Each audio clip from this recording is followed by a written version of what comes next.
Ankleshwar Hansot road પર આવેલ Narmada lifeline multi speciality hospital ખાતે રાજ્યકક્ષાના મંત્રી ઈશ્વરસિંહ પટેલે મુલાકાત લીધી હતી। મુલાકાત દરમિયાન મંત્રીએ હોસ્પિટલની આરોગ્ય સેવાઓ અંગે માહિતી મેળવી અને વિવિધ વિભાગોનું નિરીક્ષણ કર્યું હતું। હોસ્પિટલ દ્વારા નર્મદા પરિક્રમાવાસીઓ માટે વિનામૂલ્યે સારવાર તથા દવાઓ આપવામાં આવે છે। નર્મદા પરિક્રમા અર્થે દૂર દૂરથી આવતા પરિક્રમાવાસીઓને આરોગ્યલક્ષી કોઈપણ તકલીફ થાય તો તાત્કાલિક સારવાર ઉપલબ્ધ કરાવવામાં આવે છે।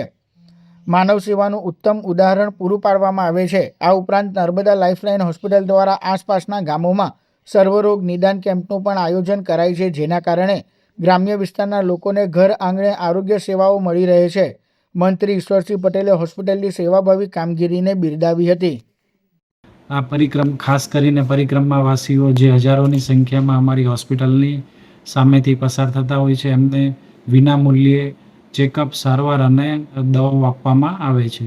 આ સિવાયની અમારી સેવાઓ જે અંકલેશ્વરના હાંસોટ તાલુકામાં આજુબાજુના ગામોમાં અમારા કેમ્પ કરવામાં આવે છે, ત્યાં વિનામૂલ્યે સારવાર, ચેકઅપ અને દવાઓ આપવામાં આવે છે। અમારી હોસ્પિટલની અંદર 110 બેડેડ હોસ્પિટલ છે, તેમાં 15 બેડેડ ICU, બર્ન્સ યુનિટ અને આધુનિક સેવાઓ બધી આપવામાં આવે છે।